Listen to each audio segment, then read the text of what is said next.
नमस्कार दोस्तों, मैं आपका रेकी हम सफर, आपका रेकी गुरु आलाप दोषी आदर्श अहमदाबाद की ओर से आप सभी का तहे दिल से स्वागत करता हूं। दोस्तों, मैं आशा रखता हूं कि हमारे अभी तक के जितने भी सीरीज हुए हैं, इन हर एक सीरीज को आप सभी ने बखूबी एंजॉय किया होगा, आनंद उसका लुत्फ उठाया होगा। दोस्तों, ये एक ऐसा विषय है कि जिसमें आप जितना चाहे उतना अंदर जा सकते हैं, उतनी सारी चीज़ें आपको मिल सकती हैं।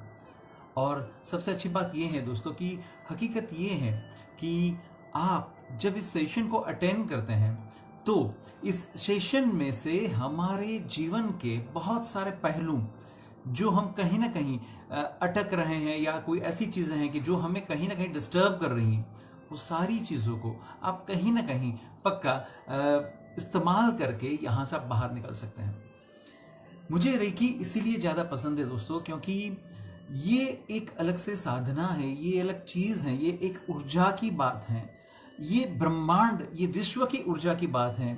लेकिन फिर भी दोस्तों, मैं आपसे ये कहना चाहूँगा कि मेरे निजी जीवन में इस ऊर्जा ने बहुत सारी मुझे ब्लेसिंग्स दी हैं, बहुत सारी मदद की हैं, जिसकी वजह से मेरे जीवन के बहुत सारे प्रश्न इसी से हल हुए हैं।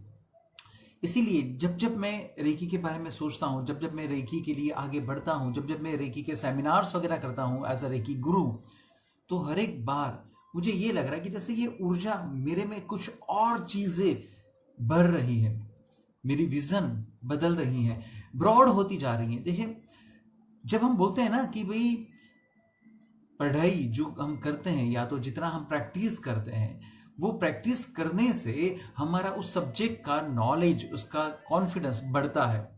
बस यही कुछ चीज़ें दोस्तों मेरे साथ भी हो रही हैं कि पिछले 15 साल से 20 साल से मैं रेकी में इस तरीके से घुल मिल रहा हूं कि जैसे मुझे ऐसा लग रहा है कि ये एक जबरदस्त है, ये हमारे जीवन का एक ऐसा अंदरूनी पहलू है कि जिसे शायद तक हम लोगों ने देखने का कोई प्रयत्न ही नहीं किया है। हाँ, अगर हम प्रयत्न करते हैं तो मैं आपको विश्वास के साथ बताऊं दोस्तों कि ये ऐसी शक्ति है कि ये आपको बहुत बहुत बहुत ऊर्जा से भर देगी और सकारात्मक ऊर्जा रहेगी। आपके जीवन के बहुत सारे प्रश्न को ये ऐसे ही सॉल्व करती रहेगी। दोस्तों, आज वापस आप सभी से मिलकर मुझे बेहद खुशी हो रही है और मैं आदर्श अहमदाबाद को भी आज वापस धन्यवाद देना चाहूँगा, जिन्होंने आज हमें इस मंच को ऐसे बना के रखा कि जिसकी वजह से आज आप और मैं, आप चाहे कहीं पर भी हैं, लेकिन हम सब आज एक मंच पर इकट्ठा हो पा रहे हैं। दोस्तों, आज का हमारा जो विषय है वो है qualities of a good recce healer part 2। हम उसमें आज आगे बढ़ेंगे। हमने हमारे पिछले सेशन में जितनी भी बातें की, अब उसी को थोड़ा सा मेंटेन करते हुए अगर हम आगे चले तो सबसे पहली बात आती है, अब मेरा हीलर कैसा होना चाहिए। मैंने आपको पिछले सेशन में ही ये बताया था कि आप खास ध्यान रखिएगा कि हीलर के लिए कोई स्पेसिफिक ऐसा कोई डेफिनेशन नहीं है, लेकिन एक बात क्लियर है कि जिसको मिलने का मन चाहे, जिसे मिलते ही आपकी आत्मा तृप्त हो जाए, जिसे देखते ही आपके रोम रोम में आनंद की एक लहर उठने लगे। दोस्तों, मैं चाहूँगा और मैं मानता भी हूँ कि हम उसे ही एक अच्छा हीलर माने। देखिए, इसके लिए रूप रंग से कोई लेन देन नहीं है। हो सकता है हीलर काला भी हो, कृष्ण भगवान श्याम वर्णी, फिर भी आज इतना प्रेम उभरता है हमें। बस मेरा हीलर कुछ इस तरीके का होना चाहिए, जिसकी ऑरा एक अलग सी होगी, जिसकी ऑरा में एक दम होगा, जिसकी ऑरा में मैग्नेटिक फील्ड है कि वो कितना भी दूर है लेकिन कहीं ना कहीं हमें उसका एहसास होता है, उसकी पवित्रता का एहसास होता है, उसकी सकारात्मकता का एहसास होता है। दोस्तों, हकीकत में हीलर ऐसा ही होना चाहिए।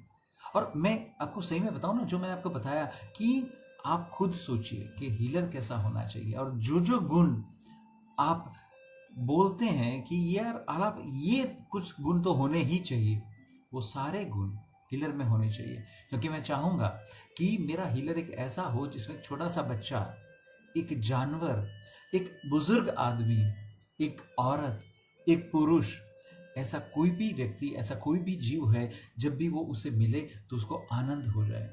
तो आपकी जो आभा है वो ऐसी फैली हो, वो ऐसी विकसित हो कि जिसकी वजह से आप जिन लोगों के साथ जुड़ते हैं, जिन लोगों के साथ आप मिलते हैं, उन सभी को आनंद आनंद परम आनंद हो जाए। बस यही काम हमें करना है। अगर आप लोग मानते हैं कि आप, छोड़िए हम सब, अगर ये भगवान के बच्चे हैं, भगवान हमारे पिता हैं, परम परमेश्वर पिता हैं, तो आप सोचिए कि पिता की अगर ऐसी छवि हो जिसे विश्व का हर जीव वंदन करता है, जिसे मिलने को वो झंकता है, मुरुक जल सा कभी कभी फीलिंग आता है ईश्वर को जब हम मिलने जाते हैं, तब बस ऐसा लगता है अभी आ जाएगा, अभी मिलेगा, अभी वो मेरे से बात करेगा, मेरा ईश्वर। तो ईश्वर का बच्चा जो मेरा हीलर है, उसमें कुछ तो गुण ईश्वर के होने चाहिए ना। ऐसा आप लोगों को नहीं लग रहा है? तो मेरा हीलर कैसा होगा? जो भगवान को कहीं ना कहीं रिप्रेजेंट करेगा अपनी आन बान शान में, अपनी बॉडी लैंग्वेज में। तो अब बात यह आएगी कि देखिए आपका बॉडी लैंग्वेज कैसा होना चाहिए जिसकी वजह से सामने वाले को आपको मिलने में आनंद हो, उसको ये लगे कि मुझे इस इंसान से मिलना है, मैं इस इंसान से अपनी सारी बाधाएं मैं शेयर करना चाहता हूं। लेकिन ये कब हो पाएगा मालूम है? जब आप में ये एक गुण होगा कि इसकी बात इसे ना करेंगे, और दूसरी बात कि आपके जो भी कोई पेशेंट हैं, जिन्होंने भी आपसे जो भी कोई वार्तालाप किया है अपने निजी जीवन के बारे में, उन्होंने जो भी कुछ बताया है, उनमें से कोई भी चीज आप कहीं भी बायस नहीं रखेंगे, ग्रजिस नहीं रखेंगे, और जब भी वो आपसे वापस मिले तो उसके बारे में आपकी टकोर नहीं होनी चाहिए। ये बड़ी इंपॉर्टेंट बात है दोस्तों। देखिए हीलर एक डॉक्टर होता है, तो डॉक्टर की हैसियत से हमारा पेशेंट हमसे कब जाके सब कुछ शेयर करेगा? जब उसे ये विश्वास होगा कि हाँ मेरा ये डॉक्टर है, ये मुझे समझ रहा है, मुझे सही ढंग से हील करेगा। और दूसरी बात कि मेरी जो भी निजी जीवन की प्रॉब्लम है, मेरी जितनी भी तकलीफें हैं, उनमें से कोई भी तकलीफ ये न तो किसी और को बोलेगा और न तो हीलर कहीं ना कहीं मुझे भी आज जाके वापस, जैसे बोल सकते हैं कि मुझे सुनाएगा। मेरे पास दोस्तों बहुत सारे ऐसे यंगस्टर्स, यूथ भी आते हैं कि जहां पर मैंने ये देखा हुआ है कि बेसिकली ये जो हीलर्स, जो बच्चे होते हैं, जो यूथ होते हैं, उनकी आज की तकलीफ क्या है, तो वो अपने पेरेंट्स के साथ फ्रैंक होना चाहते हैं। वो फ्रैंक हो सकते हैं, वो ट्राई भी करते हैं, तो वो जितनी भी उनकी गलतियां हैं वो सारी गलतियां अपने पेरेंट्स से शेयर करते हैं।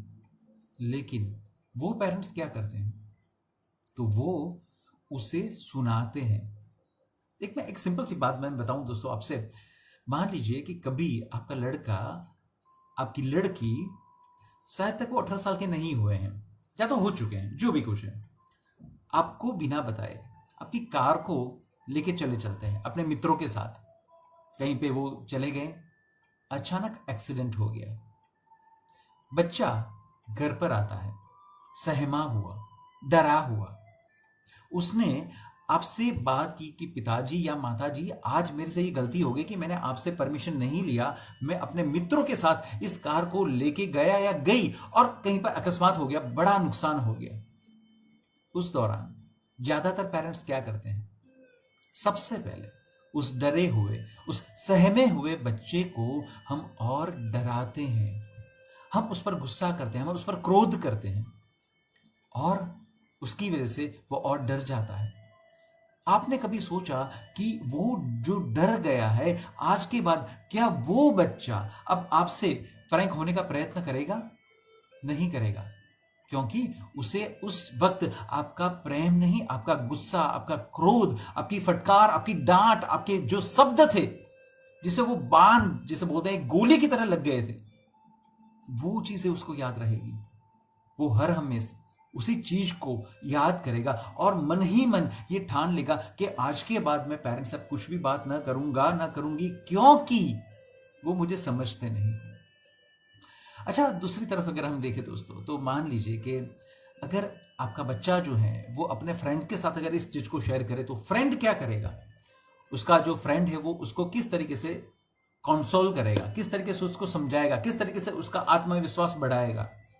फ्रेंड क्या बोलेगा, छोड़ना यार, हो गया ना, चिंता मत कर, वो तो हो जाएगा, होता है यार, अब कभी कभी हो भी जाता है, सामने वाले की गलती थी, अपनी गलती नहीं थी।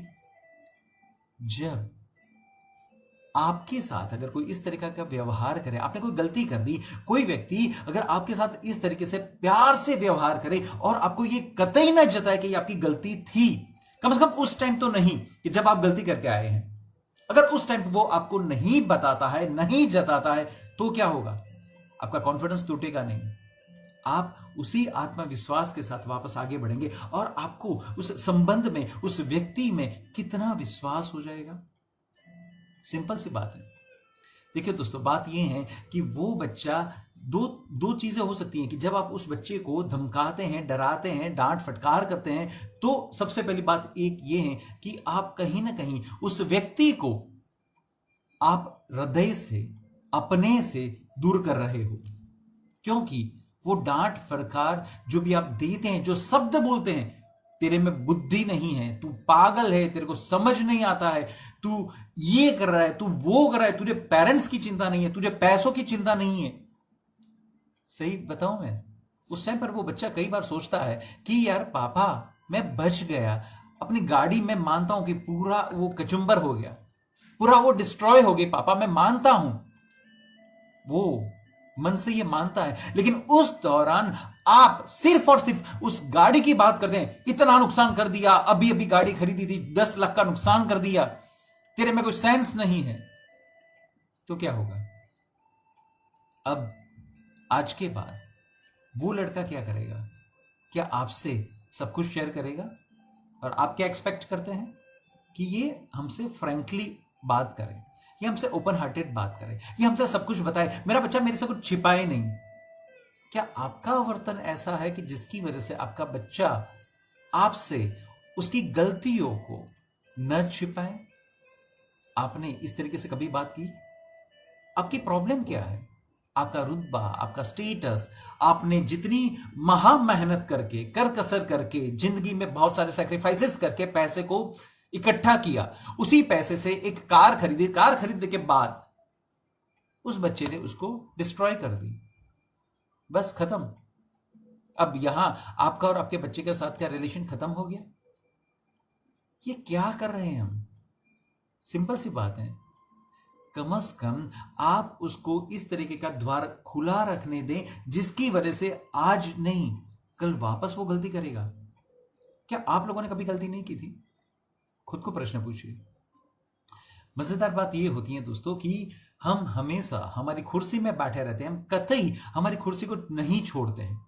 कभी आपने ये सोचा कि अगर आप आपकी कुर्सी को छोड़ते हैं, मेरा कहने का मतलब यह है कि अगर मान लीजिए कि आप बच्चे की जगह पर अगर बैठते हैं और बच्चा अगर आपकी जगह पर है, तो खुद के जीवन को देखिए, क्या हमने जीवन में कितनी सारी गलतियां की हैं।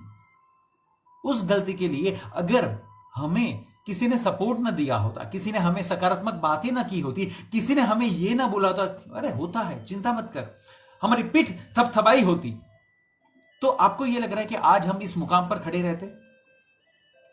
और बच्चा भी यह सोचता है कि एक तरफ मेरा बाप मेरे को यह बोलता है कि बेटे तेरे लिए ही मैंने कार परचेज की है, बेटा तेरे लिए तो ये सब कुछ है, ये जो मैं मेहनत करता हूं, जो पैसे इकट्ठा करता हूं, वो किसके लिए? बेटा तुम्हारे लिए। और अगर एक चीज का नुकसान हो जाता है और वही बाप उसको भला बुरा सुना देता है, तो बच्चा सोचता है पापा आपके जो शब्द थे वो क्या वाकई में हृदय से निकले थे या आप भी नाटक करते थे? पापा आप जो भी कुछ बोलते हैं मैं मानता हूं, तो इसका मतलब ये हुआ कि मेरी कीमत आपकी कार की कीमत से भी कम है। आपकी कार की कीमत 5, 6, 10 लाख जितनी भी है, पापा मेरी कीमत क्या उससे भी कम है? दोस्तों बस यही चीज हमें समझनी है हमारे पेशेंट के लिए। ज्यादातर मैंने ये देखा होगा कि पेरेंट्स कई बार क्या करते हैं कि बेसिकली अगर बच्चे ने कुछ गलती कर दी तो वो बार बार दोहराते हैं। मान लीजिए बच्चे की एग्जाम में अच्छे से मार्क्स नहीं आते हैं, तो क्या होता है उस दौरान पेरेंट्स, अगर एग्जाम खत्म हो गई, रिजल्ट आ चुकी हैं, अभी वैकेशन है, और बच्चा अगर आपसे डिमांड करता है कि पापा प्लीज चलो ना मूवी देखने चलते हैं, आपकी टोन क्या होती है? अरे चुप, मूवी देखना है, बस ऐसे ही समय को तू व्यतीत कर रहा है, तुम्हारी जिंदगी को तू बर्बाद कर रहा है, क्या कर रहा है तू, पढ़ता नहीं है, देख तेरे कितने खराब मार्क्स आए हैं। ओके, वापस एक वीक के बाद बच्चा बोलता है पापा चलो ना कहीं पे घूमने चलते हैं, मैं कंटाल गया हूं। नहीं, कहीं पे नहीं जाना है, घर पे रहो, आप तो कुछ लायक ही नहीं हो, तुमसे कुछ ना हो पाएगा, एक एग्जाम में अच्छे से मार्क्स नहीं ला सकते हो तुम। थोड़े दिन के बाद बच्चा बोलता है पापा चलो ना हम साथ में बैठ के कुछ खेलते हैं। अरे कुछ नहीं खेलना है, बस जब देखो तब तुझे खेलना होता है, तुझे पढ़ना नहीं होता है। समझ में आ रहा है आपको? आप बार बार उस बच्चे के हृदय को छीलते जा रहे हैं। अब शायद तक उसका हृदय बचा ही नहीं है छीलने के लिए। अब वो बच्चा क्या होगा, जिसे अपन कई बार बोलते हैं जड़ हो जाता है, अब फ्रंट हो जाता है, आपको सामने मुंह पे बोल देता है। बस सिंपल सा मेरा कहने का मतलब ये है, आपके पेशेंट को आप इस तरीके से मत छीलिएगा। पेशेंट को मालूम है कि उसकी तकलीफ है, तभी तो वो आपके पास आ रहा है। अगर वो खुद सॉल्व कर पाता, अगर वो इतना सक्षम होता, तो उसे आपकी जरूरत क्या है? तो एज अ हीलर आपको बार बार उस चीज को कुतरना नहीं है कि तुम्हारी ये गलती है, ये गलती है, ये गलती है। अरे गलती है इसीलिए मैं आपके पास आ रहा हूं, मैं अपनी गलती को नहीं सुधार पा रहा हूं इसीलिए मैं आपके पास आ रहा हूं, मेरी जो फिजिकल तकलीफ है, मेरी जो मेंटल तकलीफ है, उसी के लिए मैं आपके पास आ रहा हूं। मेरी कुछ गलत सोच है, खराब सोच है, इसीलिए हीलर मैं आपके पास आ रहा हूं। लेकिन अगर जब आपकी जो बॉडी लैंग्वेज है, आपको देखने के बाद अगर मुझे यह लगे कि मैं इनसे अपने दिल की बात नहीं कर सकता हूं, तो मैं छिपाऊंगा, और छिपाने के बाद अगर मैं अपनी सारी जो भी इंफॉर्मेशन हैं आपके साथ फ्रैंकली शेयर ना कर पाऊंगा, तो आप मुझे बताइए कि आप मेरी हीलिंग कैसे करेंगे? सिंपल है। अगर आपको हीलिंग करनी है तो आपको मेरे साथ प्रेम भरा मैत्री जिसे बोलते हैं कि मैत्री के साथ, आनंद पूर्वक, निखालसता के साथ मेरे साथ व्यवहार करना पड़ेगा। सिंपल। मुझे उसे यह एहसास दिलाना है, दोस्त तू चिंता मत कर, तेरे साथ जीवन में कोई है या नहीं, मैं तेरे साथ हूं। एज अ हीलर मैं तेरे साथ हूं। जीवन में तूने कितनी भी गलतियां की, फिर भी मैं तेरे साथ हूं। मुझे तेरे पर विश्वास है कि तू इस प्रॉब्लम में से बाहर निकल सकता है। मैं तेरे साथ हूं। तुझे कोई साथ दे या ना दे, तुम्हारी बीवी, तुम्हारे घर वाले, माता पिता कोई साथ दे या ना दे, मैं तुम्हारे साथ हूं। और मैं साथ कैसे हूं? तो सबसे पहली बात कि मैं हूं एक प्रोफेशनल व्यक्ति, तो चार्जेस वगैरह जो ले रहा हूं वो एक अलग बात है। लेकिन जब भी हम दोनों रास्ते में कहीं पर भी मिलेंगे, तो मेरा रवैया ऐसा ही रहेगा कि तुम अपने स्वाभिमान के साथ, अपने डिग्निटी के साथ मेरे से आंखों में आंखें मिला के बात कर पाओगे, मुझे देख पाओगे। तुम्हारी आज जो भी तकलीफें हैं, वो तकलीफों को आज मैं एक पिटारे में बंद कर लूंगा। तुम्हारी जो निजी जीवन की जो भी बातें हैं, जो शायद तुम किसी से नहीं शेयर कर सकते थे, जो तुमने मेरे से शेयर किया एक मित्र के हिसाब से, आज एक पिटारे में मैं उसको बंद कर दूंगा। और बंद करने के बाद उसे मैं कुएं में फेंक दूंगा, एक दरिया में फेंक दूंगा, और विश्वास रख तू कि आज के बाद वो पिटारा कभी कभी कभी नहीं खुलेगा। कोई उसे ढूंढ ही नहीं पाएगा, आलाप खुद भी उसे ढूंढ नहीं पाएगा, और आलाप तुझे कतई अपनी पुरानी गलतियों का एहसास नहीं दिलाएगा, न तो उसके लिए बात करेगा। बस ये करना है हमें, ये कीजिए, फिर देखिए क्या हाल होती है।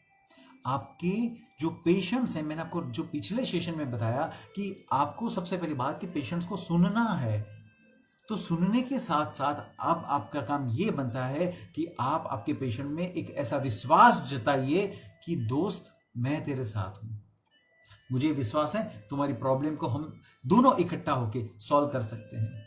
ये एक रवैया होना चाहिए। उसे ये मालूम है कि आप कभी भी दूसरे लोगों की तरह उसे वापस कुछ भला बुरा नहीं सुनाएंगे। तो अब सोचिए, वापस मैं इसी चीज को आप आपके बच्चे के साथ भी अगर मैं जोड़ दूं तो क्या रहेगा। वापस वो कार को टकरा कर आया, टकरा कर आने के बाद आपने भला बुरा बोला, अब वो आपसे शेयर नहीं कर रहा है। लेकिन आपको दूसरी बात मैं बता दूं, एक नेगेटिव जो इफेक्ट है वो मैं आपको बता दूं, वो ये रहेगी कि अब आपका बच्चा शायद तक इतना सहमा गया है कि शायद तक वो वापस कार को नहीं चलाएगा, वो डर चुका है। तो अब वो 20-25 साल का हो जाए और आप उससे बोले तो कार नहीं चलाता है, लेकिन वो कैसे चलाएगा, वो डर चुका है। आपकी बातों ने उसे नेगेटिव बना दिया है, उसके आत्मविश्वास में कहीं ना कहीं एक कटौती हो चुकी है। अब आप बोलते हैं बेटा हम तुम्हारे लिए सब कुछ करते हैं, तुम कार नहीं चलाते हो, कैसे चलाएगा ये, बराबर। दोस्तों, तो हीलर की हैसियत से अगर हम बात करें तो वापस मैं यही आपसे दोहराना चाहूंगा। एक होगा आपका बॉडी लैंग्वेज। बॉडी लैंग्वेज में आपका चाल चलकत, भाषा, आपका रवैया, आपकी सोच, ये भी बड़ी इंपॉर्टेंट है। दूसरा मैं एक ये बताना चाहूंगा कि हीलर कैसा होना चाहिए। तो मैं ऑलवेज ये बोलता हूं कि मेरा हीलर कैसा होगा मालूम है, कि वो किसी के भी प्रति कोई अभिप्राय को बांधेगा नहीं। आज ज्यादातर हम लोग क्या करते हैं, अभिप्राय को बांध देते हैं। जैसा मान लीजिए कि किसी एक व्यक्ति को मैंने देखा कि वो चोरी कर रहा है और मैंने उसको टैग दे दिया, ये चोर है। ओके फाइन, मैं मानता हूं। दूसरी बार अगर वो इंसान आपके घर में आता है तो उस दौरान आपके दिल में, आप सही सही मुझे बताइएगा, आपके दिल में, आपके मन में क्या सोच आएगी, ये वही चोर वापस आया। अब चोर का मतलब क्या हुआ कि वो वापस चोरी करेगा। इसका मतलब कि आपकी अब जो आंखें हैं, आपकी जो फोकस है, वो उसी इंसान पर टिकी रहेगी। ये चोरी करेगा, कहां जाएगा, क्या करेगा, चलो मैं उसको देखता हूं। तो क्या आप में, उस जीव में एक भेद देखा? हीलर की हैसियत से हमें क्या करना है, एक जीव और जो मैं जीव हूं, दोनों में कोई भेद नहीं है, हम दोनों सरीखे हैं। लेकिन अब आपने उसमें भेद देखना चालू कर दिया। यही चीज होती है, वापस ये मेरा बच्चा है, इसका मतलब कि आपने भेद देखा और अब वो बच्चा है तो हमने अब ये एक, जिसे बोलते हैं कि हमारा वीटो, हमारा जो स्पेशल पावर है वो ले लिया और उसके हिसाब से बच्चे पर हम हमारा रौफ झाड़ रहे हैं। हमारा प्रेशर, हमारी एक्सपेक्टेशंस, हमारी अपेक्षाएं उस पर हम कहीं ना कहीं थोप रहे हैं। तो अभिप्राय कभी नहीं बांधेंगे। मान लीजिए कोई खराब व्यक्ति हीलिंग के लिए आपके पास आया। अगर मैं थोड़ा सा एक अलग तरीके से बताऊं तो एक प्रोस्टिट्यूट गर्ल अगर मान लीजिए आपके पास हीलिंग के लिए आती है, उसके कुछ गायनिक प्रॉब्लम्स हैं, वो आती हैं आपके पास, या तो मानसिक जो भी तकलीफें हैं वो आती हैं, उस दौरान आप उस लड़की को, उस बाजारू औरत को आप कैसे देखेंगे? क्या ये मान के देखेंगे ये वो लड़की है जो अपने शरीर को बेचती है, खराब है, ऐसी है, वैसी है, मालूम नहीं किन किन लोगों के साथ उसने संबंध किए होंगे? माफ कीजिएगा, ये आपका कहीं पर भी हक नहीं बनता है कि आप उसके बारे में इतना सब सोचें, और कोई कारण भी नहीं है। आपका काम यह है कि उसको कैसे, जिस तकलीफ के कारण वो औरत, वो लड़की आपके पास आई है, उसमें से आप उसको कैसे छुटकारा दिलाएं, ये आपका काम है। तो कोई बायस नहीं होना चाहिए, कोई अभिप्राय नहीं होना चाहिए, कोई मंतव्य नहीं होना चाहिए।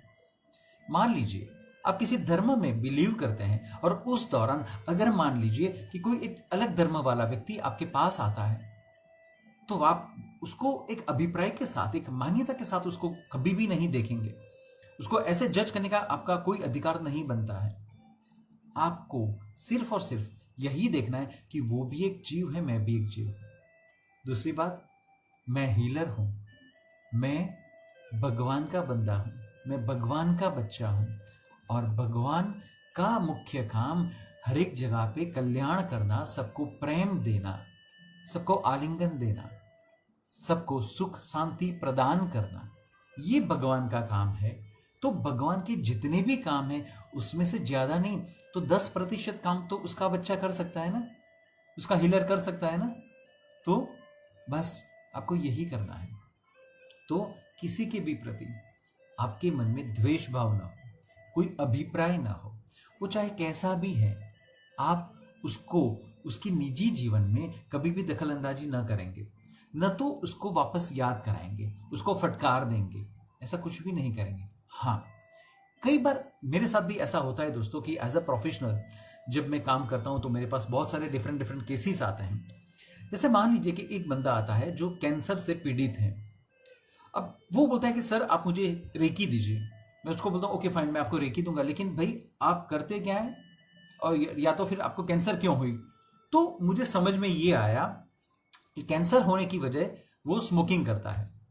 तो पक्का उस दौरान उस टाइम मैं क्या बोलूंगा उसको, देख भाई मैं तुम्हें हीलिंग तो दूंगा, ये पक्की बात है, ये तो यूनिवर्सल एनर्जी है, मुझे कोई हर्ज नहीं है देने में, लेकिन मैं तुमसे एक कमिटमेंट लेना चाहूंगा कि आप धीरे धीरे करके आपका जो ये व्यसन है, जो आप बीड़ी सिगारेट वगैरह जो पीते हैं, उसको आपको बंद करना पड़ेगा, तब जाके मैं आपको हीलिंग दूंगा। कई लोगों को ऐसा लगेगा कि आलाप यार तू तो सौदा कर रहा है। आलाप तूने अपने पिछले सेशन में ये बोला था कि भाई अपना काम देना है, तो अब तो तू कुछ मांग रहा है। हाँ मैं मानता हूं, मैं मांग रहा हूं, लेकिन आप समझिए, एक तरफ वो स्मोकिंग करेगा, दूसरी तरफ अगर मैं उसको रेकी दूं तो फिर वो कैसे काम करेगा? वो काम कतई नहीं कर सकता है वो। और अगर मान लीजिए थोड़ा सा काम करेगा भी सही, लेकिन जो रिजल्ट हमें 3 महीने में मिलने चाहिए वो शायद तक 1 साल में मिलेंगे, क्योंकि एक तरफ वो फूंक फूंक के नेगेटिविटी डेवलप कर रहा है, दूसरी तरफ मैं पॉजिटिविटी डाल रहा हूं। अब मेरी पॉजिटिविटी अगर उससे जिस लेवल पर उस नेगेटिविटी से ज्यादा होगी, तब जाके थोड़ा बहुत आपको असर दिखेगा। तो हो सकता है कि यहां पर मैं उससे ये बोलता हूं भैया आपको ऐसा नहीं करना है, भैया आपको इसको बंद करना पड़ेगा, बराबर। तो ऐसी कोई बात है, आप पक्का एज अ हीलर कर सकते हैं, आप एक डॉक्टर हैं, आप कर सकते हैं, ये आपके पास अधिकार हैं। कई लोगों को ये समझ में नहीं आ रहा है कि अपने अधिकारों को कैसे यूज करना है, उसको कैसे उपयोग में लेना है, अपने जो हक हैं, अपनी जो जवाबदारियां हैं। देखिए, जवाबदारी और अधिकार दोनों चीजें पैरेलल चलती हैं। वो एक जो जिसे बोलते हैं कि जो गाड़ी होती है ना, उसका दोनों पहिया है, दोनों तरफी पहिया है। अगर आप सिर्फ अधिकार का यूज करेंगे तो ना चलेगा, अगर आप सिर्फ आपकी जवाबदारियों के बारे में सोचेंगे तो ना चलेगा, दोनों का कॉम्बिनेशन होना जरूरी है। तो दोनों को पैरेलल आपको चलाना है, ये वाली बात होगी। तो दोस्तों, बॉडी लैंग्वेज अपना आ गया। दूसरी बात, आप निखालस रहेंगे, प्रेम रहेगा, मधुर्य रहेगा।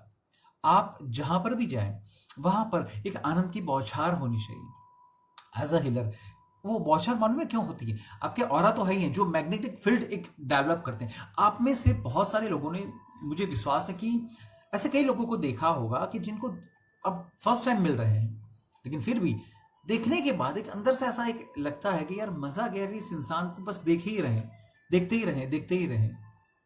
वैसा क्यों होता है? आप फर्स्ट टाइम मिल रहे हैं। ऐसे ही कई बार ऐसा भी होता है कि आप किसी एक और इंसान को मिलते हैं फर्स्ट टाइम, और जब आप उसको मिलते हैं तो ऐसा लग रहा है कि यार मेरा सर भारी हो रहा है, मुझे थोड़ा सा मजा नहीं आ रहा है, थोड़ा बॉडी में मजा नहीं आ रहा है, एटमोस्फियर थोड़ा सा नेगेटिव फील हो रहा है। ऐसा क्यों हो रहा है? ऐसा हो रहा है उस व्यक्ति की ऑरा की वजह से, आभा मंडल की वजह से। मेरा हीलर इतना पवित्र है, इतना सकारात्मक सोच वाला है कि जिसकी वजह से उसके ऑरा डेवलप होते, तो आस पास में वो क्या होता है, वो सिर्फ और सिर्फ बस अच्छे वाइब्रेशंस डालता है, जिसकी वजह से हर एक व्यक्ति को खुशी मिलती है। देखिए, कई बार ऐसा भी हमने देखा है, जैसे खास करके जैनिज्म के लिए अगर हम बात करें तो जैन धर्म में ऐसा बोला गया है कि तीर्थंकर प्रभु जहां जहां भी विचरते हैं, तो जोजोनों तक, जोजोनों का मतलब हुआ लाखों करोड़ों किलोमीटर तक की ये बातें हैं, जोजोनों तक कहीं पर भी वैर द्वेष नहीं होता है, कहीं पर झगड़ा नहीं होता है, कहीं पर कोई बीमारी नहीं होती है। वहां पर कंटक जो होते हैं, जैसे जैसे तीर्थंकर प्रभु आगे बढ़ते हैं, विचरते हैं, कंटक अपने मुख को जमीन में दाग देते हैं। सोचिए कैसी ओरा होगी उनकी, उनके आभा मंडल कैसा होगा। ऐसे बोलते हैं कि जब तीर्थंकर प्रभु अपनी देशना को जब प्रवर्तित करते हैं, जब देशना देते हैं, उस दौरान सारे जीव इकट्ठा बैठते हैं, चाहे वो मनुष्य हैं, चाहे वो देव देवी हैं, चाहे वो जानवर हैं। सोचिए तो सही कि उनमें ऐसा कैसा आभा मंडल होगा कि हर एक जीव उनके प्रेम में, उनके शब्द में बस अंदर के अंदर ही घुसता चला जाता है। उसे ये नहीं याद रहता कि मैं शेर हूं, मुझे इस हिरन को खाना है। शेर और हिरन साथ में बैठते हैं, वो भगवान की देशना को शांति से सुनते हैं। क्या माहौल बनता हो। बस ऐसा ही माहौल मेरा हीलर बनाएगा, ऐसा ही माहौल मेरे हीलर से बनना चाहिए। जब भी वो किसी के पास जाए तो उसकी आभा मंडल ऐसी हो जिसकी वजह से सबको बस उसे मिलते ही आनंद आनंद हो जाए। किसी को भी नकारात्मक सोच ना आए, कोई कोई गलत ना सोचे। बस ऐसा ही मेरा हीलर होना चाहिए। दोस्तों, ये कुछ बखूबियां हैं जो मेरे हीलर में होनी बहुत जरूरी है। मेरा हीलर जब भी अपने पेशेंट के साथ बात करेगा, जब भी अपने क्लाइंट के साथ बात करेगा, तो वो उसे उसकी स्वतंत्रता भी देगा। ये जरूरी है। आपके पास जब आपका कोई भी व्यक्ति आके बात करता है तो उसके पास उसकी स्वतंत्रता होनी जरूरी है। तो वो स्वतंत्रता देगा, वो एक अच्छा एटमॉस्फेयर क्रिएट करेगा। वो प्रोफेशनल होने के बावजूद भी एक ऐसा एटमॉस्फेयर करेगा कि जिसकी वजह से उसके पेशेंट और क्लाइंट को सही ढंग से बस ऐसा लगे कि हम सब कुछ यहाँ पे खाली कर दें। और जब वो उठ खड़ा हो, उसे यह लग रहा है यार मैं एकदम हल्का हो गया, मेरा भारीपन अचानक चला गया। मेरे में जितनी भी खराब चीजें थी या जितनी भी खराब सोच थी, जितनी भी नेगेटिव एनर्जीज थी, जितने भी नेगेटिव ऑरास थे, मुझे ऐसा लग रहा है कि जैसे सब कुछ निकल गया, पूरी गंदगी निकल गई। मुझे ऐसा लगे कि सिंपल आज पूरी वॉमिट हो गई।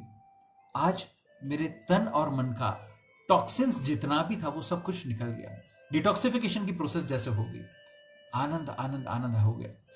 ऐसा लगे कि अब जीवन में कुछ और काम करना है। तो आपको मिलने के बाद आपका पेशेंट या आपका क्लाइंट वो मोटिवेट होना चाहिए, वो इंस्पायर्ड होना चाहिए। उसे ये लगे कि यस अब मैं कुछ कर सकता हूं। उसको ये लगे उसके खुद में भी ताकत है। और दूसरी बात कि बैकबोन के हिसाब से अब मेरा हीलर मेरे साथ है, तो कुछ भी हो गया तो हीलर मेरे साथ रहेगा। ये वाली चीजें होनी चाहिए। हीलर हर एक बात में सकारात्मकता निकाल के रखेगा।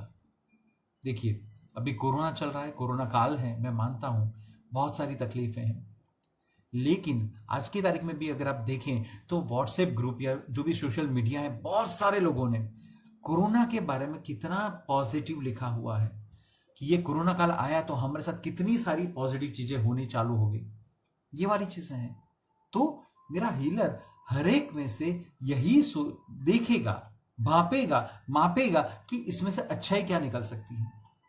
सिंपल, हमें सिर्फ अच्छाई पर फोकस करना है, चाहे कितनी भी खराब चीजें क्यों ना हो।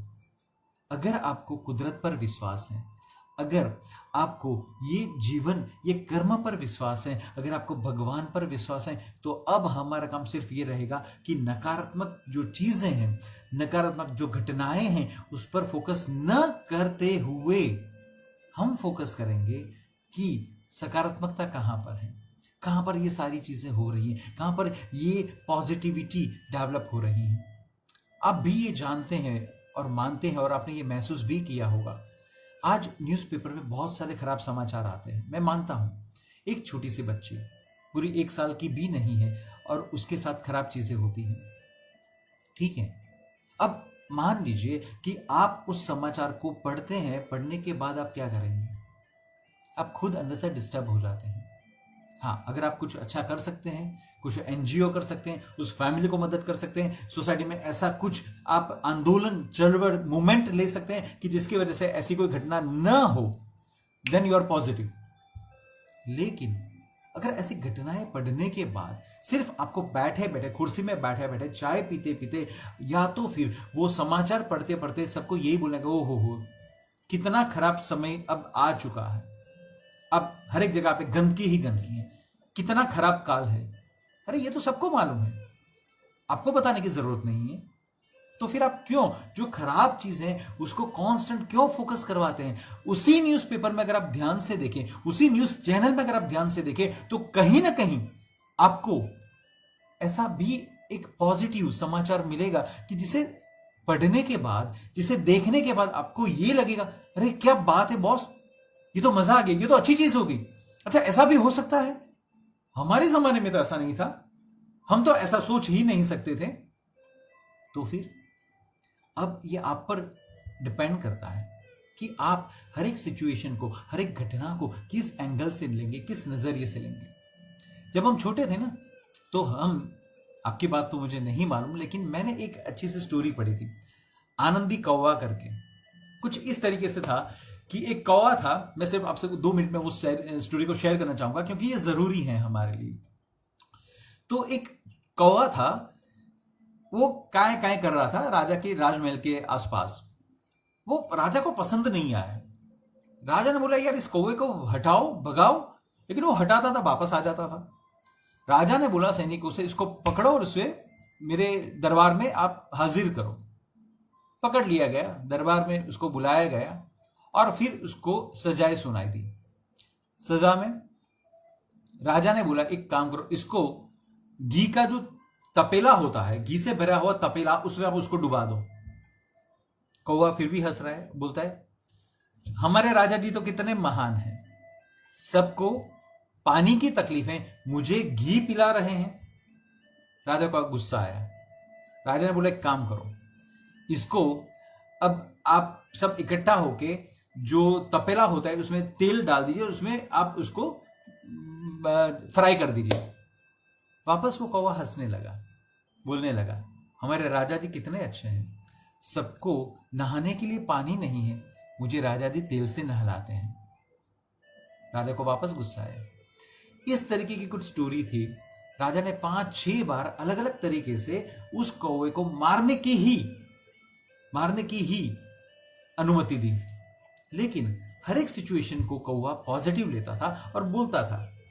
यह सुनकर राजा सोचने लगा कि ये कौवा कितना पॉजिटिव है, बस यही हमें करना है। जितनी भी सिचुएशंस हैं, आपको मालूम है कि हर एक संजोग जो होते हैं उसके 2 पहलू होते हैं, पॉजिटिव साइड भी होती है, नेगेटिव साइड भी होती है। आपको मालूम होगा, आप में से जितने भी लोग पुराने होंगे, आप में से थोड़े से बुजुर्ग होंगे, 40-50 या 60 साल के ऊपर के होंगे, उनको मालूम होगा कि जब टीवी नहीं था और जब टीवी आया तो सब लोगों ने थोड़ा सा ऐसा बोला कि ये अब टीवी आ गया, अब तो खराब होगा, टीवी में क्या मालूम हमें क्या दिखाएंगे। आज टीवी हर एक छोटे से घर की भी एसेंशियलिटी बन चुकी है। देखना आपको है कि आप टीवी में क्या देखते हैं, गलत चीजें देखते हैं या डिस्कवरी वाली कोई अच्छी सी जो चैनल है वो भी देखते हैं। जब इंटरनेट की तकलीफ थी तो उस टाइम पे भी यही बात हुआ, और आज कोरोना काल में अगर आशीर्वाद रूप कुछ है तो वो हमारा इंटरनेट है। वापस मैं मानता हूं, हर एक चीजों को सही ढंग से तोला मोला नहीं जाएगा, वो हमारे लिए पॉसिबल नहीं है, लेकिन फिर भी आप देखिए तो हर एक चीज की दोनों तरफ है, पॉजिटिव भी है, नेगेटिव भी है। आपको कौन सी सोच ज्यादा मदद करती है ये आप सोच लीजिए। पॉजिटिव वाली साइड आपको बूस्टअप कर रही है, मोटिवेट कर रही है, इंस्पायर कर रही है, जीवन जीने का एक अच्छा सा नजरिया देती है, तो ओके फाइन, वो करिए। अगर वो नहीं देती है तो फिर आप सोच लीजिए, नेगेटिव सोच करके भी आप क्या करेंगे, कुछ कर सकते हैं, उसमें आनंद मिलता है। आपका आज का जो जीवन धोरण है, अगर उसमें कहीं ना कहीं आपको बढ़ोतरी लगती है तो आप नेगेटिव सोचिए, सिंपल। लेकिन रेकी पॉजिटिव है तो मेरा हीलर भी पॉजिटिव होना चाहिए। मेरा हीलर जो भी है वो हर एक बात, जो भी बातें करेगा, बड़ी पॉजिटिविटी के साथ बात करेगा, बड़ी सकारात्मकता के साथ बात करेगा। यहां पर एक मिथ्स मैं आपको बता दूं कि कई बार कई लोग मुझे ऐसा भी बोलते हैं कि भाई इसका मतलब ये हुआ कि हीलर कभी बीमार ही नहीं पड़ेगा। एक्चुअली ये पार्ट जो है वो मिथ्स के लिए, लेकिन एक एज अ हीलर के लिए मैं बात कर लूं आपसे तो देखिए दोस्तों, हकीकत ये है कि ऐसा नहीं है कि हीलर बीमार नहीं होगा, हीलर को कोई दिक्कत नहीं हो सकती है, हीलर के भी कुछ निजी जीवन होते हैं।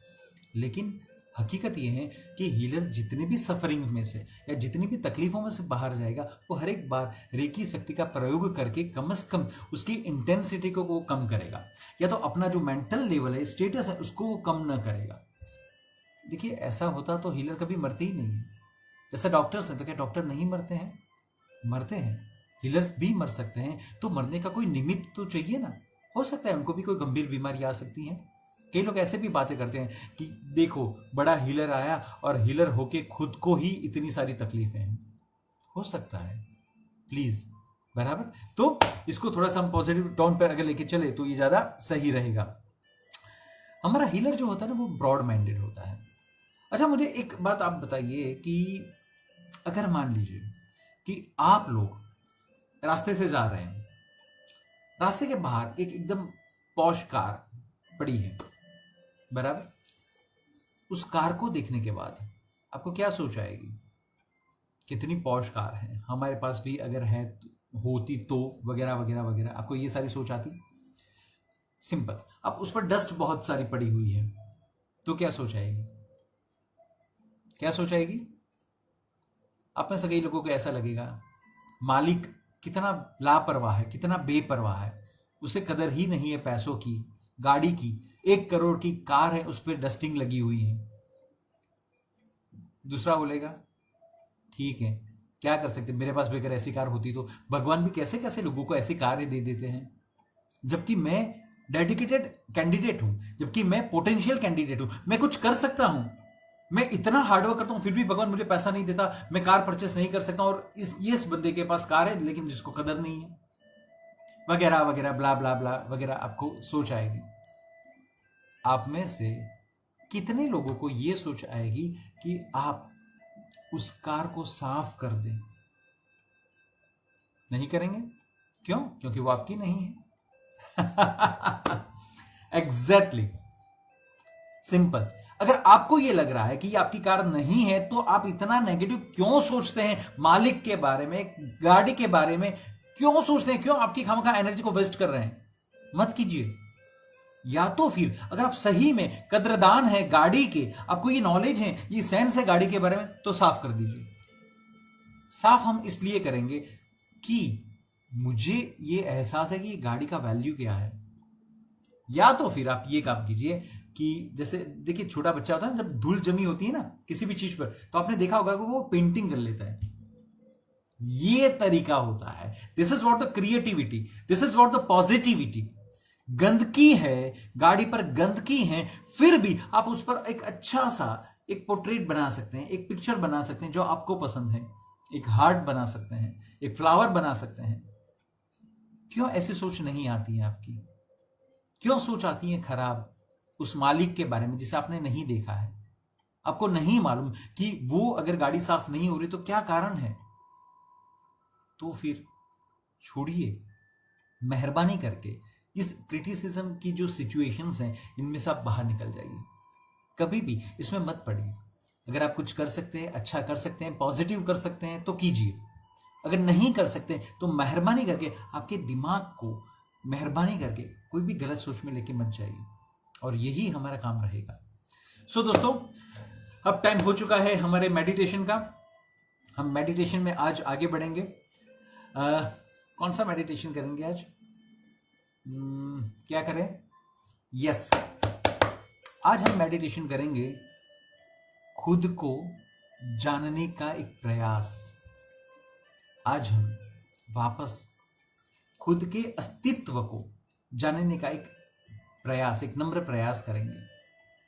हर बार, अब देखिए मैं आपको बता दूं कि हर बार जब भी मैं मेडिटेशन की बात करूं, या तो आप हर एक सेशन में एक काम कीजिएगा कि आपके पास या तो आप पहले से ही ऐसे जगह पर बैठ जाइए कि जहां पर आपको मेरी आवाज शांति से सुनाई दे, कोई आपको डिस्टर्ब ना करे। ये मैं बार बार अब रिपीट नहीं करूंगा, क्योंकि ये तो तय हो चुका है कि हमारे हर एक सेशन में मैं 5, 10, 15 मिनट के लिए मेडिटेशन तो कराऊंगा।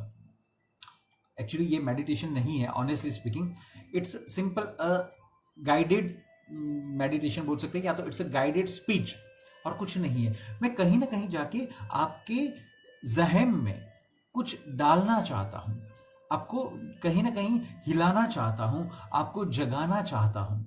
तो इसको आप मेडिटेशन बोले, गाइडेड स्पीच बोले, आपको जो बोलना है, लेकिन ये हम करें तो मैं चाहूंगा कि पहले से ही आप एक ऐसी जगह पर बैठिए कि जहां पर कोई डिस्टर्बेंस ना हो, आप मेरी आवाज को शांति से सुन पाए।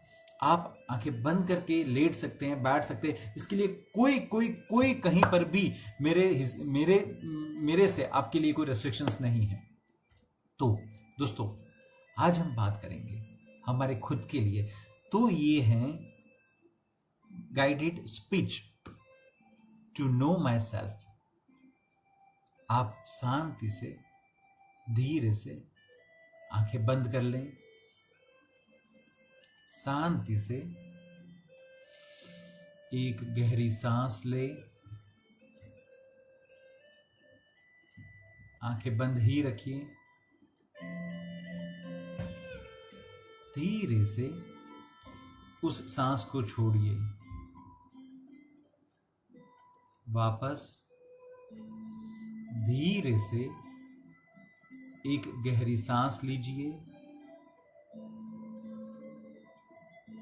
उस सांस को धीरे से छोड़िए।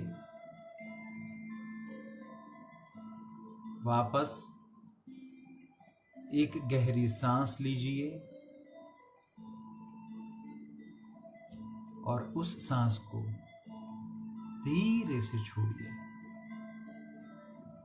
आपको मेरी आवाज बखूबी सुनाई देती है। आप शांति से मेरे शब्द को पकड़ने का प्रयास कर रहे हैं। आप शांति से एकदम रिलैक्स फील कर रहे हैं। आपके बॉडी को शांति से छोड़ दीजिए, एकदम रिलैक्स।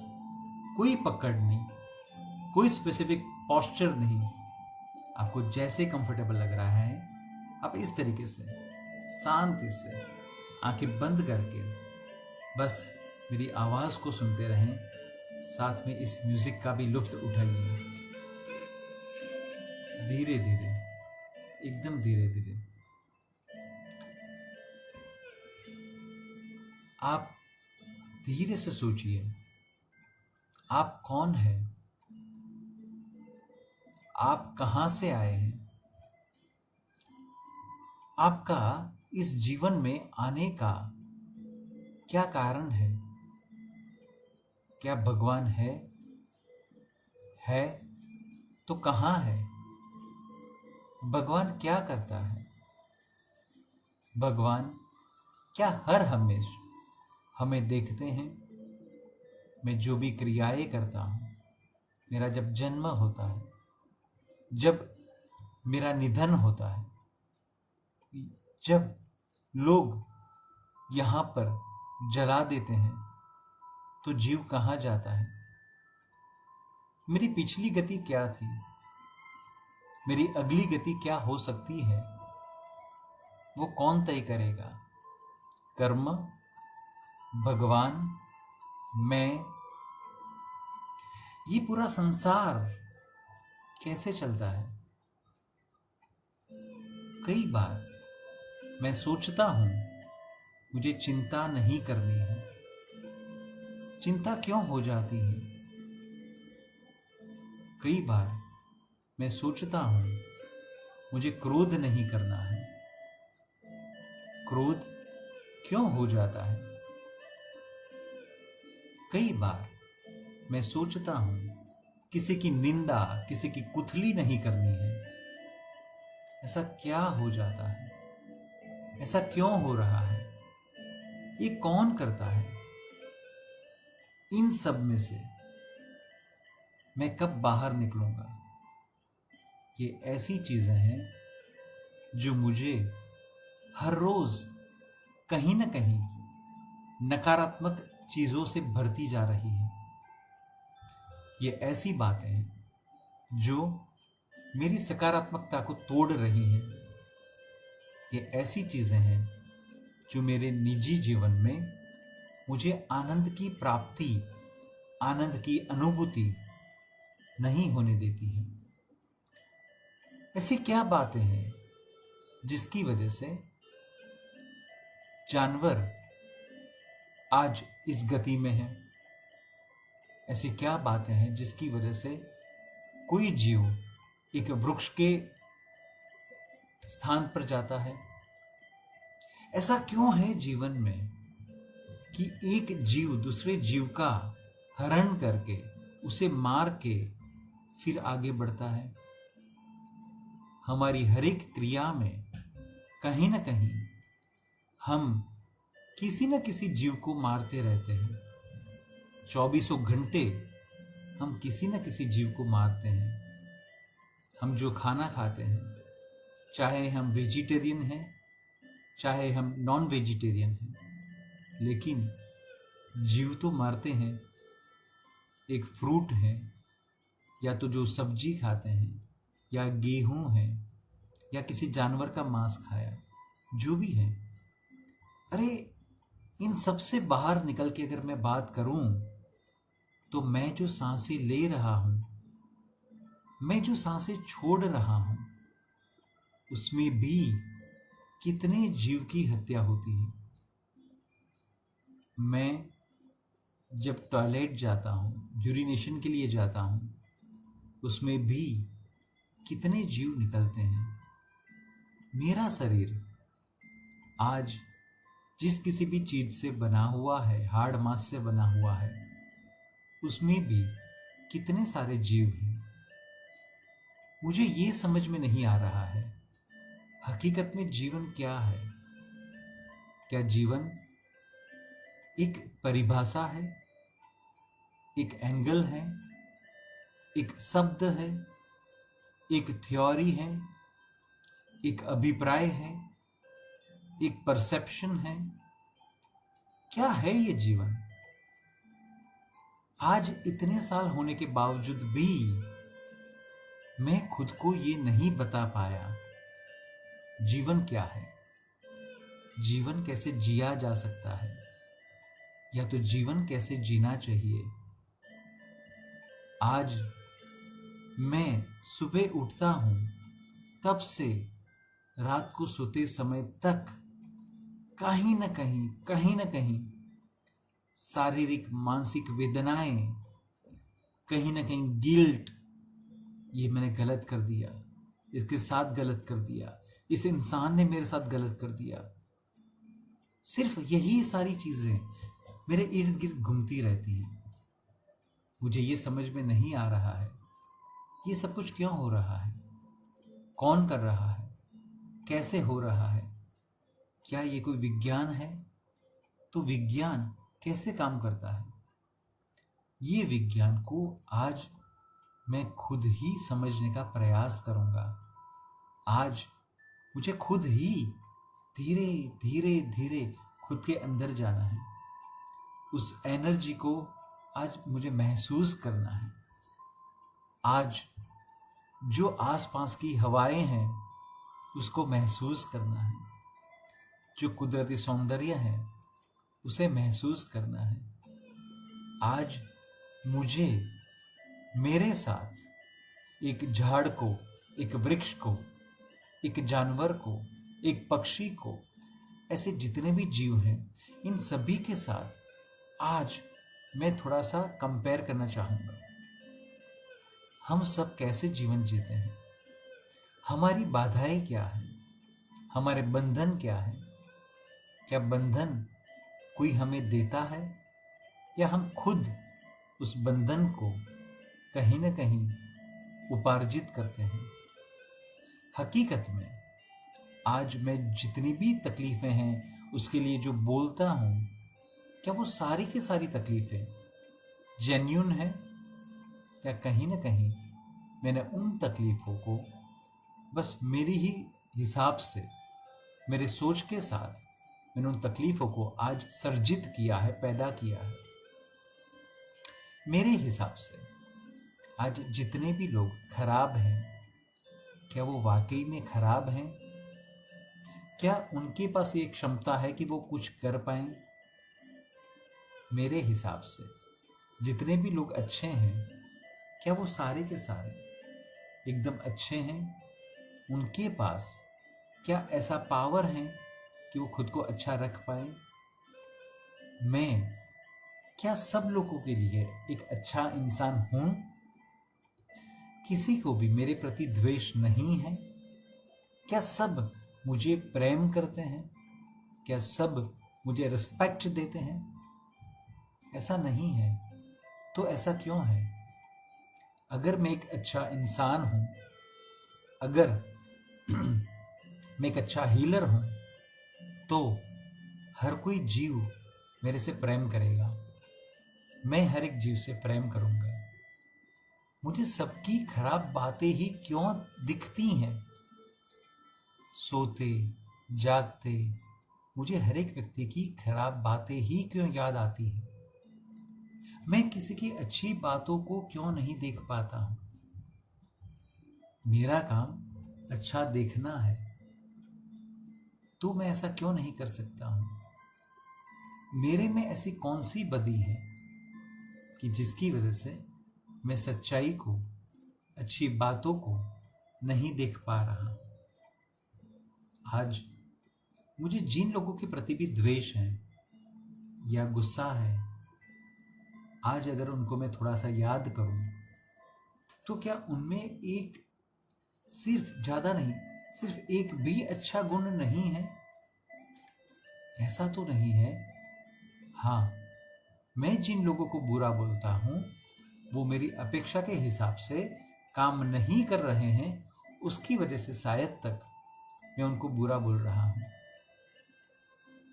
एक इंसान जिसे मैं चोर बोलता हूं, वो चोरी करता है, इसीलिए तो मैं उसे चोर बोलता हूं। कभी आपने ये सोचा कि अगर चोर की व्याख्या बोली जाए तो चोर कौन?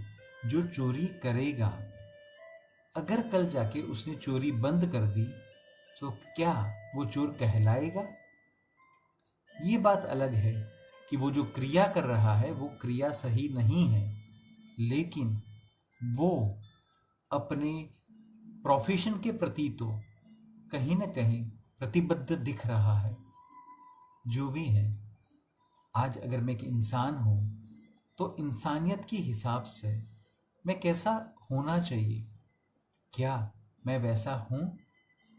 मैं हर बार अपनी जितनी भी निष्फलताएं हैं उसके लिए बार बार लगातार किसी न किसी व्यक्ति को, किसी न किसी जीव को, किसी न किसी घटना को कहीं न कहीं आरोप लगाता हूं, एक कारण बताता हूं कि अगर मैं निष्फल हूं या मुझे निष्फलता मिली तो इसका मुख्य कारण ये व्यक्ति या ये घटना थी, ये परिस्थिति थी। क्या सही में ये लोग मेरी निष्फलता के कारण हैं या मेरी निष्फलता का मुख्य कारण मैं खुद हूं? मैं कब तक अपनी आंखों को बंद रखूंगा? मैं कब तक सच्चाई से दूर रहूंगा, उसे मुख फेरता रहूंगा? अंदरूनी तरीके से अगर मैं देखूं तो मुझे मालूम है क्या सही है, क्या गलत है, तो मैं देखने का प्रयास क्यों नहीं कर रहा हूं? आज कुदरत ने मुझे आंखें दी हैं, फिर भी मैं उस आंखों का उपयोग क्यों नहीं कर पा रहा हूं? मैं क्यों अपनी हृदय की आंखों को बंद करके बैठा हूं? कुदरत ने हृदय दिया है सबसे प्रेम करने के लिए, प्रेम बांटने के लिए। आज मैं उन लोगों को क्यों प्रेम नहीं दे पाता हूं? उन लोगों से मैं प्रेम क्यों नहीं ले पाता हूं? आज मेरी जीवन में जो भी कुछ तकलीफें जनरेट हो रही हैं, ये सारी की सारी तकलीफें अगर मैं चाहूं तो आज के आज उस सारी तकलीफों को मैं कहीं ना कहीं मैं तोड़ सकता हूं, लेकिन ऐसा मैं क्यों नहीं कर पा रहा हूं? ऐसा बंधन मैं खुद ही पर क्यों लगा रहा हूं? मैं कौन हूं? मैं कहां से आया हूं? मुझे क्या करना है? ये प्रश्न हर हमेश मुझे रहता है। सही में कुदरत का भी क्या न्याय है? कुदरत भी किस तरीके से सबको जीवन देती है, कैसे जीवन छीन लेती है। मेरे पास समय के दो अंतिम चरण हैं। जो पहला चरण है वहां मेरा जन्म हुआ, दूसरा जो चरण है वहां पर मेरा निधन होता है। इसके दौरान, इसके बीच में मुझे जीवन जीना है। तो आज मैं खुद ही से ये बात करूंगा, मैं जीवन कैसे जीऊंगा। तो जीवन मैं सिर्फ उस तरीके से जीऊंगा कि जिसकी वजह से मैं कहीं भी निकलूं तो मुझे देखने के बाद सब लोगों को आनंद की तृप्ति हो। मैं जिन लोगों से मिलूं उन सभी से मुझे प्रेम मिले, मैं सबको प्रेम करूं, सब मेरे से प्रेम करें, शांति से जीवन जिए। मेरा जीवन है कितना? 50, 60, 70, 80, 100 साल का? इतने छोटे जीवन में मैं चाहूँगा कि मैं जितना हो सके सब जगह प्रेम को फैलाऊं। हर एक जगह पर ये कुदरती जो प्रकाश है, जो ऊर्जा है, उसे मैं फैलाना चाहता हूँ।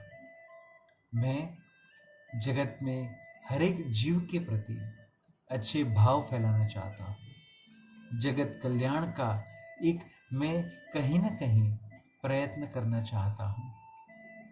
देखिए, शारीरिक, मानसिक, नाणाकीय जो भी मेरी तकलीफें हैं, लेकिन मैं इस मिशन में अपने हृदय से, अपने मन से जुड़ तो सकता हूँ ना।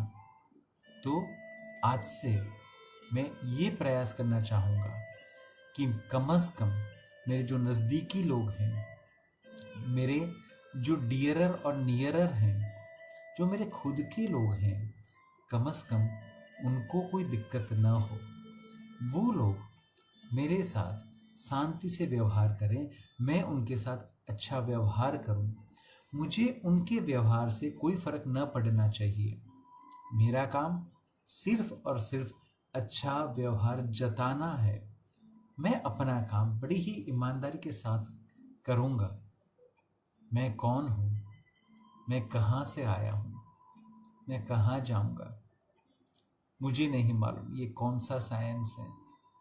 इस साइंस की वजह से मेरी गति क्या होगी, पुनर्जन्म है या नहीं है तो वो कैसे काम करता है, नहीं है तो क्या स्वर्ग है, क्या नरक है, क्या मोक्ष है, क्या वैकुंठ है, ऐसी सिद्धशिला है, ऐसी कैसी जगह है कि जहाँ पर मैं घूमता रहता हूँ। अलग अलग प्रकार के योनि में आज तक मैंने बहुत सारे जन्म लिए। अब कौन सी योनि में मैं जाऊँगा? अब इस जो जन्म मरण की जो चेन है, जो कड़ी है, उसे मैं तोड़ना चाहता हूँ। मैं उसे कैसे तोड़ूँ? बस मैं अब इस विश्व को सब कुछ देने के बाद एक अंतिम चरण में जाना चाहूँगा। सांस कब टूटेगी, कब बंद होगी, ये मुझे नहीं मालूम, लेकिन जब भी टूटे, जब भी वो बंद हो जाए, तो मुझे अंदर से ये आनंद रहेगा कि मैंने अपना जीवन सही ढंग से जिया, मैंने अपने लिए जिया, मैंने लोगों के लिए जिया, मैंने भगवान के लिए जिया, और आज मैं ये साबित कर रहा हूँ कि मैं भगवान तेरा ही बच्चा हूँ। बस अब मुझे तेरे पास बुला ले। तूने जिस हेतु के साथ मुझे भेजा था, उस हेतु को मैं फलीभूत करने का प्रयास कर रहा हूँ। जैसे ही ये फलीभूत हो जाए तो सिर्फ और सिर्फ अपने चरण में, अपने पास अब मुझे बुला लेना। भगवान, तू जहाँ कहीं है, तू मुझे सुन रहा है, मेरे हृदय में है, मेरे शरीर में है, तो आज मैं तुझे महसूस कर रहा हूँ। भगवान, मैं कौन हूँ, मैं आलाप कैसे बना, मैं मनुष्य कैसे बना, आलाप कौन है? ये सब प्रश्न को आप शांति से सोचिएगा। हो सके आपके गुरुओं के साथ इसे शेयर कीजिए, हो सके धर्म गुरुओं को मिलिए, कोई किताब पढ़िए, कहीं ना कहीं इस प्रश्न को आप ढूंढिए, क्योंकि आपका अस्तित्व जब तक है और उसका कारण आपको नहीं मालूम, वो अस्तित्व कैसे बना ये आपको नहीं मालूम, तब तक आप जीवन क्या जिएंगे? तो मैं कौन हूँ, मैं इस पृथ्वी पर कैसे आया, मैं क्यों आज भारत भूमि में आया, मैं क्यों इसके अलावा भूमि में मेरा जन्म न हुआ, क्या कारण है, क्या इक्वेशन है, क्या समीकरण है? दोस्तों, ये प्रश्न निरंतर बढ़ते जाएंगे, इसका अंत हमें करना है, लेकिन हमारी खोज के साथ, हमारी सोच के साथ और ऐसे ऐसे लोगों को मिलने के बाद कि जो हमें इस प्रश्न का उत्तर दे पाए। दोस्तों, जो लोग तंद्रा में जा रहे हैं वो कृपया इस मेडिटेशन को चालू रखें। मेहरबानी करके इसे बंद करने का प्रयास मत कीजिएगा। वो नेचुरल तरीके से जब बंद हो तो आप बंद कीजिएगा। तब तक शांति से आंखें बंद करके खुद के अंदर ही जाने का प्रयास कीजिए। आप सभी के साथ मुझे बहुत मज़ा आया। आप इसी तरह मेरे साथ जुड़े रहेंगे, यही एक आशा मैं रखता हूँ आप सभी से। जो लोगों ने अपना मेडिटेशन कंप्लीट किया है वो धीरे से अपने दोनों हथेलियों को एकदम गर्म हो जाए इस तरीके से घिस कर फिर अपने पूरे शरीर में दोनों हाथों को फेर लीजिएगा। वापस दोनों हथेली एकदम गर्म हो जाए, गर्माहट का आपको एहसास हो। इतना गर्म करने के बाद वापस फेस से लेके पैरों तक आपके दोनों हाथों को फैलाइए। वापस अंतिम बार दोनों हथेलियों को एकदम गर्म हो जाए, ऐसे करके आपके दोनों हाथों को शांति से धीरे से आपकी आंखों पर रख दीजिए। 2 मिनट के लिए ऐसे रखिएगा और फिर शांति से हाथों को हटाकर धीरे से आंखों को खोलिएगा और जो वातावरण है आपके आसपास का उसमें प्रवेश कीजिएगा। दोस्तों, आप सभी के साथ बहुत मजा आया। हम वापस इसी मंच पर अगले शनिवार 17 तारीख को मिलेंगे शाम को 4 बजे। आदर्श अहमदाबाद के मंच पर ही हम मिलेंगे, लाइव सेशन में हम मिलेंगे। और हमारा 17 तारीख का जो टॉपिक रहेगा वो रहेगा शक्तिपात। रेकी शक्तिपात क्या है और हमारी साधना कि जो 21 दिन का जो हमारा शुद्धिकरण जो होता है शक्तिपात लेने के बाद, तो वो क्या होता है, हम उसी में थोड़ा सा आगे बढ़ेंगे। तब तक के लिए आप मुझे रजा दीजिए। आपके रेकी गुरु आलाप दोषी। बस ऐसे ही आप जीवन में व्यस्त रहें, मस्त रहें और एकदम स्वस्थ रहें, यही आप सभी से प्रार्थना निवेदन। धन्यवाद दोस्तों। वापस अगले शनिवार को मिलेंगे, तब तक के लिए आप मुझे रजा दीजिए।